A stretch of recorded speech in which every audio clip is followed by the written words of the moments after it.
A Catalina aircraft dating from World War II, which is the only one still flying in Europe, made a return visit to Fermanagh. Paul went down for a look. It's many years since aircraft like this graced the waters of Lough Erne. But of course, during the last war, Lough Erne was home to aircraft like Catalina's and Sunderland's because of the strategic importance of Fermanagh to the war effort. They saved lives by being able to patrol for an extra 100 miles over the Atlantic Ocean. They also helped score a decisive victory when a Catalina from these shores spotted the Bismarck. It's 50 years since a Catalina first landed on Lough Erne. They last flew here in 1947. This was the first time a Cat had been back on the water since then. The return brought back many memories. For Bill Parker, who comes from Nova Scotia in Canada, it will have brought back more than that. He flew in Catalinas during the last war. He decided to settle here, married a local girl, and now lives in nearby Kesh. It's a long time since I've seen one of these come up that way.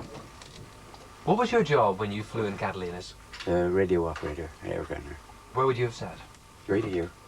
Only the equipment's all been taken out. There's no radio gear in this one, as you can see, but the radio transmitters and receivers were here, the intercom and the power units under the table.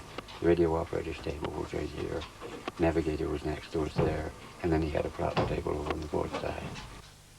This aircraft was built towards the end of the last war, when modern-day speeds could only be dreamed of.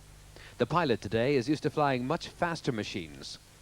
She handles the way you'd expect her to, really, a sort of sedately queen of the skies. She's not very fast. We cruise about 120 knots.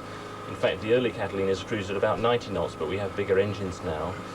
We have a very large wingspan, which makes the aircraft quite heavy in roll. But otherwise, whatever the manoeuvre you might be doing, she does respond just the way you'd expect her to. This nostalgic return had been arranged by the Lough Erne Aviation Museum Trust. They hope to set up a permanent display here despite some local difficulties. They believe that it's the best site for a museum. It is a natural place for a Catalina to come ashore. This is where they used to come ashore, and we think this is the right place to have a museum, a working museum where restoration can be seen to be done.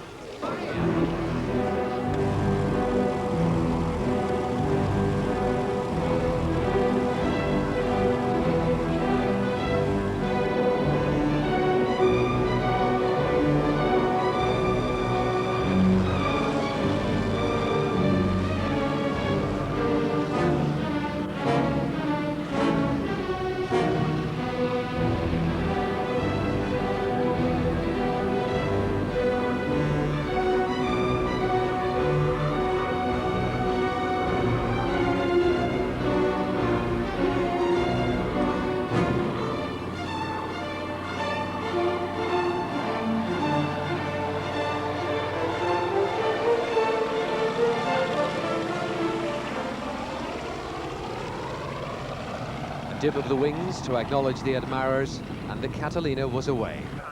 Meanwhile, on Saturday, the Ulster Airshow... 1940 until 1947. A chance encounter by Catalina Z of 209 Squadron, whilst on patrol from Lough Erne, of the battleship Bismarck, led directly to its sinking.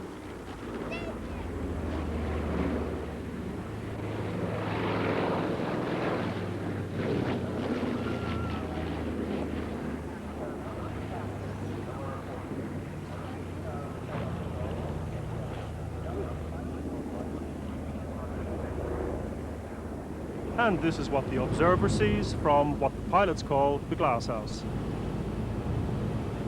Flown today by Paul Warren Wilson, who is a serving Royal Air Force pilot, who flies Harriers when he's not flying the Catalina, plotting his course here for Castle Archdale. In the right-hand seat is pilot Ken Emmett, who incidentally learned to fly Catalinas on the Loch, and for him this is a very special flight.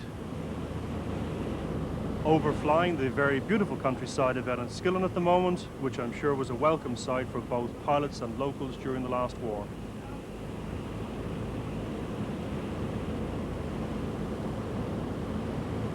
And there are the engine controls of the Catalina, showing the throttle, the pitch levers and mixture controls. A rear review again as she approaches her former base after an absence of almost 50 years. no doubt a nostalgic moment for many onlookers.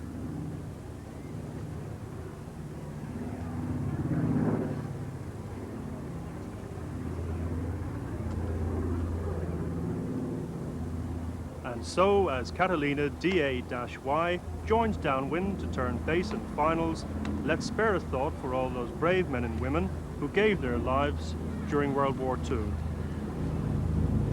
Many of those living today still need our support.